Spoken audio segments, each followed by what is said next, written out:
Brian, you and I have known each other probably almost 35 years, almost 40 years now.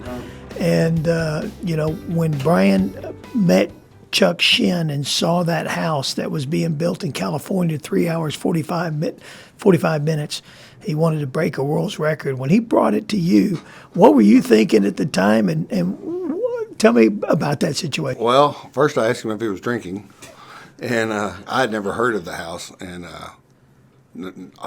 just all joking aside, I don't think Brian even drinks any. So, but we were at a TABA meeting, at Tyler Area Builder Association, and he pitched it at me, and I was actually on the board of directors for TABA then too, and I was like, whoa.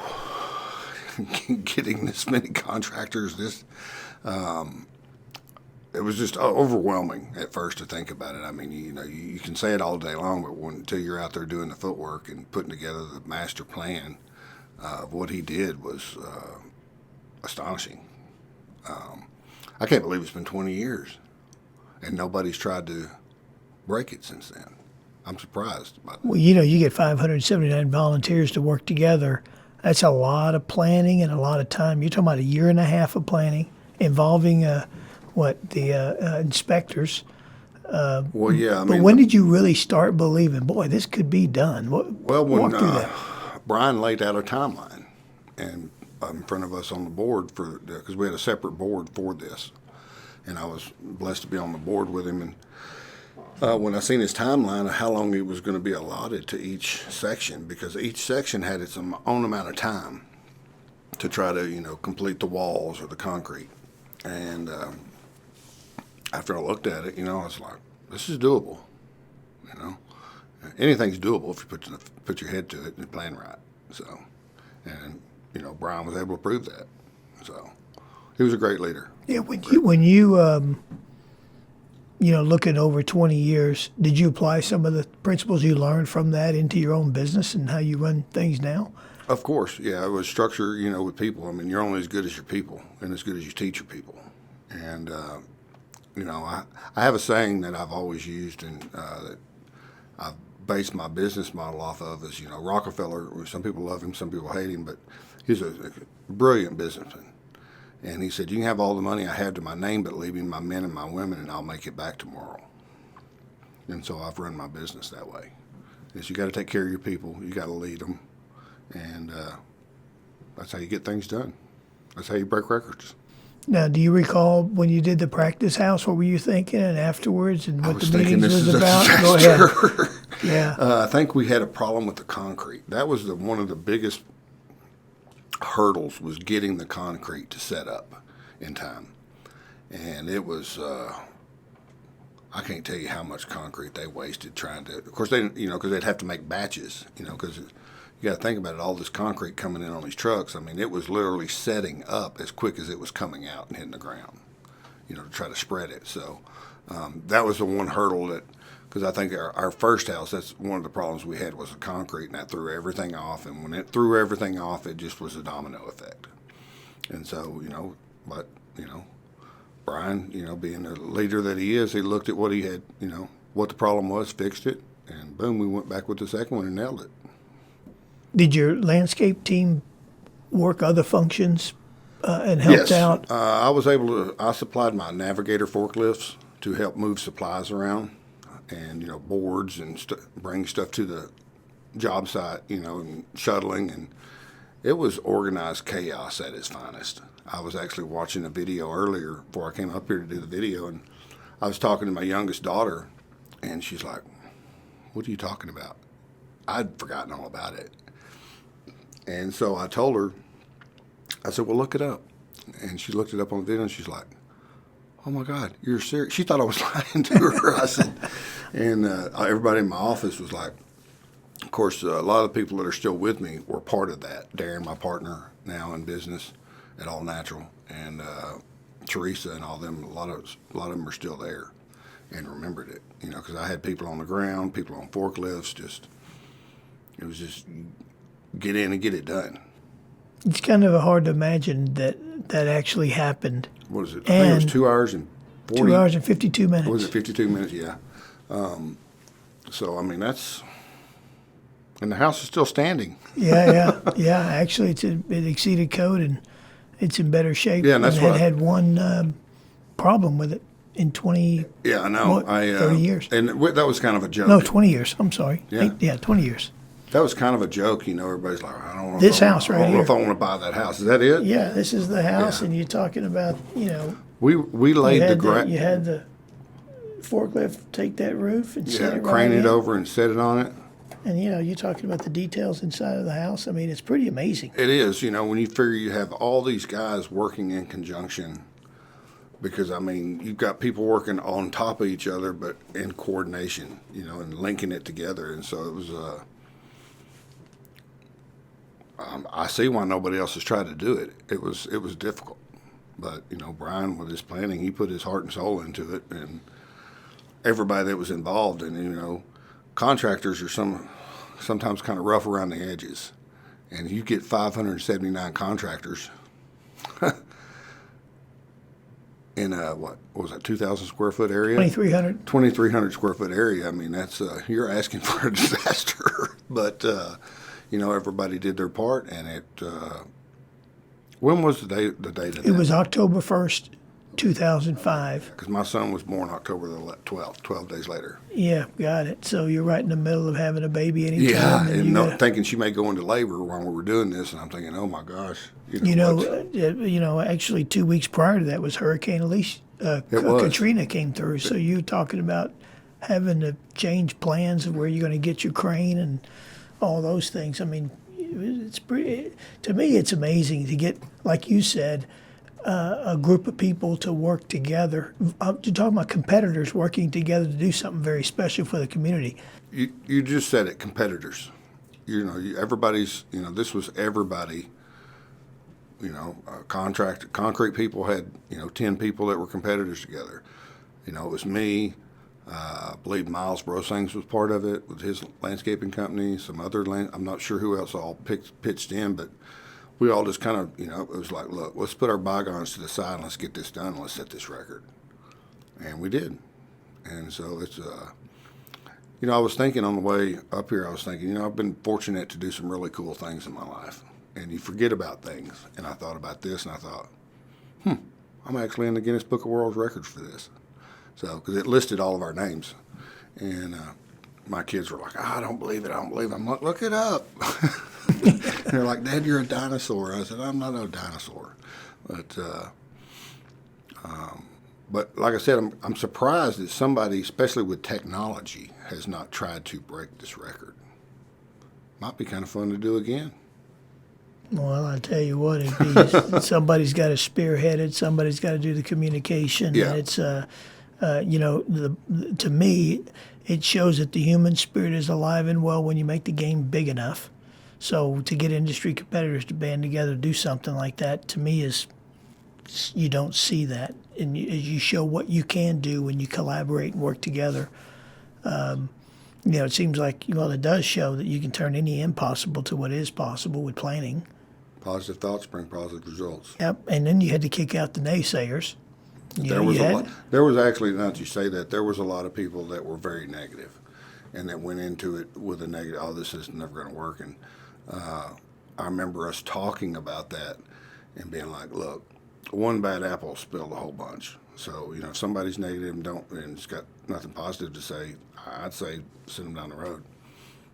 And that's the truth. Yeah. Because, it's just like it's like disease, like cancer, it just spreads. The next thing you know, you got 579 people sitting there negative. Because after the first house and the hiccups that were discovered during that, everybody was kind of like, ugh, we're going to be able to pull this off. But once they got the concrete nailed down, the rest of it went perfect. That was just like in God's Word, the foundation. It's all about the foundation, If you build on a solid foundation, it'll stand. So, like you said, the house is standing 20 years later. And we're talking about interior baseboards, Yeah, this was heating ready and to cooling move system, into inspected. countertops, kitchen cabinets, bathroom fixtures, Yeah, it was ready ceiling, to move into. yeah, floor, Yeah, ceilings, shingles, yeah, painted. painted. We laid sheetrock. We laid the yard in grass in 3 minutes. That's unheard of. That's literally unheard of. Yeah. But yeah, I think we laid it in like 3 minutes. I think we had 5, if I'm not mistaken, but we actually ended up knocking it out quicker. But I mean, he never told the crew chiefs what to do. He told them how much time they had and where their area of expertise fit into the master plan. and that's what, when he first come to me and he said, "You got 5 minutes to lay grass." I'm like, "Brian." And he's like, I said, "How many pallets?" He's like, I think it was 8 or 10 pallets. And I was like, "So you're telling me I got basically 30 seconds to lay a pallet?"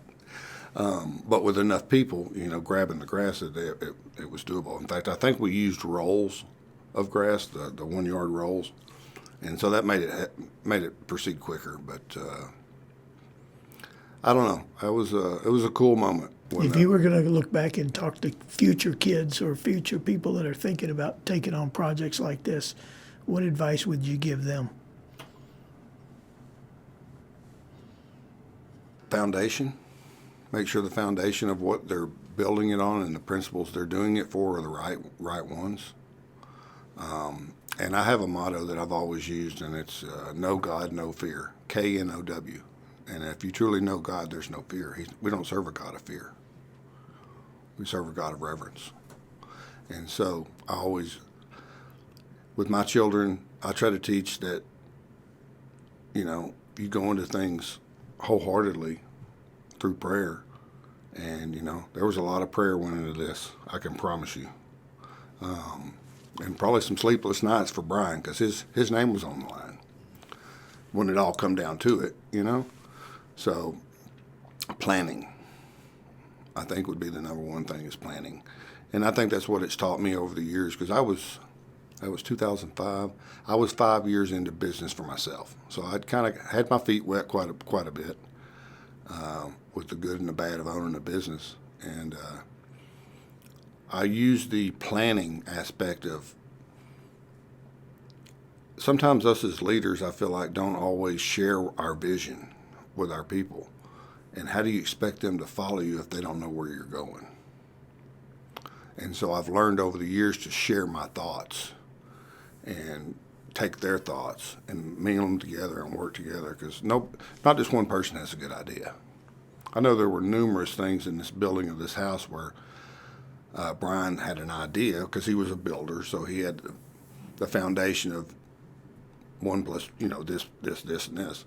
But after talking to some of the subcontractors, like the framers and the roofers and this, they were like, that's when they came up with the idea, because they were going to build the roof, I believe, if I'm not mistaken, on top of the house instead of craning it. But then it came, with the way they did it, they were able to figure out that it was faster and more economical to build it on the side and then crane it over. Makes sense?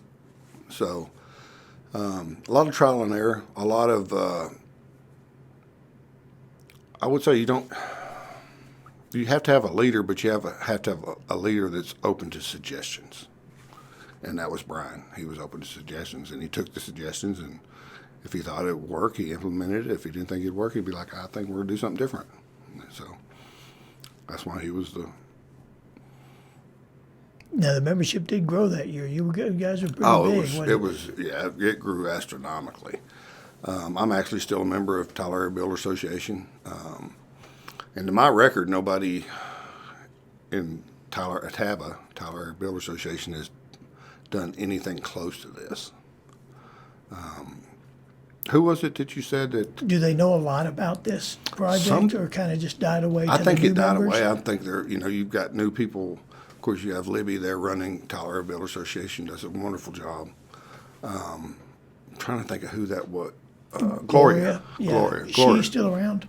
I haven't heard from her in years, but she was a big part of helping, put that same thing together too with Brian. And so, I don't know, it might be something they need to revisit, especially with 20 years. Well, we're going to do a reunion. Is that what you're doing? Yeah, so right before October 20, maybe a week before that, we'll have a big get-together where everybody share ideas, and things are going to pop up just like we do when we go to our high school reunions. You forget things, and you whoa, I didn't remember that, but had a huge impact on your life. Yeah, it did because it was made national news. I remember that it was a big deal, you know. So it was definitely something to put in the old memory bank as something to be a part of. So. Well, I just think that you got future leaders coming up. We got future people that want to learn and collaborate with other professions. And, I look at it like in our industry, how do you get people to work together? Well, when you find out, when your visions are clear, it's easy to put things together, and leverage everybody's strengths. And that's the way things work to me. That also, and plus you got to realize cell phones wasn't real prominent back then. I mean, they were, but I mean, they didn't have many pictures or the abilities that they do now with, internet and, YouTube something. And think about that. I mean, you wasn't able to just type it in your computer and come up with some of the information. A lot of this was book reading, searching the internet. Of course, the internet was out there, but you had to go home and search dial-up. Remember that old dial-up? I'll never forget that sound. If I never hear it again, it'll be wonderful. But you think about, I think it'd be cool to do it again, to tell you the truth. Maybe with the younger trade, because I know that the trades are dying, and they're hurting for tradesmen and plumbers, carpenters, roofers, tile layers, bricklayers, plumbing, electrical. And I feel like that's going to be where the money's at for some of these youngsters coming in, is they're going into a trade instead of necessarily going to college for, I think they'd get more bang for their buck going into a trade school than they would necessarily just to college, in my opinion. Yeah, no, I agree. Because the money's going to be there. They're going to pay whatever they have to have these people to employ to fill these positions, make a good living. So. Yeah, I'm hoping that the Home Builders Association takes this and we'll come up with some promo thing. But actually, the whole purpose is to give clarity and confidence to the new generation and say, hey, I'll do a project like that if they could learn from what the takeaways are based on. Because what's ironic is we interviewed probably you're the 12th or 13th leader of the pack that and talked about how it applied to you 20 years later, how you applied it into your life. And of course, you just mentioned your daughter, having that conversation with her, and she had no idea. It's amazing, isn't it? Yeah, because they're like things you take for granted. Next thing you know, they have no idea what it. She went took and literally to make that looked it happen. up in the Guinness Book of World Records. She went and looked it up, and I was like, why would I lie to you about it? She's like, I know how you are with pulling my leg about stuff. I was like, okay, go ahead and go look. And she's like, you're really in there, and I was like, I told you I wasn't. So. There was a lot of truck drivers, a lot of people that put that information, what they were part of the 2 Hour House, on their resumes. There was a lot of proud people being involved in that project, pulling that off, because it was a big deal. That's why I'm saying, if you look at the technology we had then and we were able to pull it off, and you look at the technology now, I don't know. Maybe you could beat it, maybe you couldn't, but it'd be something to try to do again. Are you on the board now? Are you on the board at TABA? Currently? Yeah. No. Okay. I'm not. I've actually been thinking about getting back on the board. I hadn't been back on the board since then, and so business, growing back and forth and different things in life and stuff like that. But I've been kind of getting now where I can I'm still very involved in my business, but not so much every day, day to day. So I could spend more time, being in the community, doing things for the community, giving back, helping with TABA. So something I'm looking into doing. Give me 3 things that happened along the way that ensured success to you. 3 things that you think happened along the way. First off would have been Brian's determination. Is that what you're asking me? Yeah. Brian's determination. I seen the determination in that he had in it to make sure that it didn't fail. And that made me want to just back him, and do my part, and then whatever I could to help make sure it was positive. Positive people. Positive attitude, can-do type attitude. Like I said, those that had a negative attitude were like, well, let's just, you don't have to be a part of it. If you're going to be negative about it, you can go over there and be negative. No further.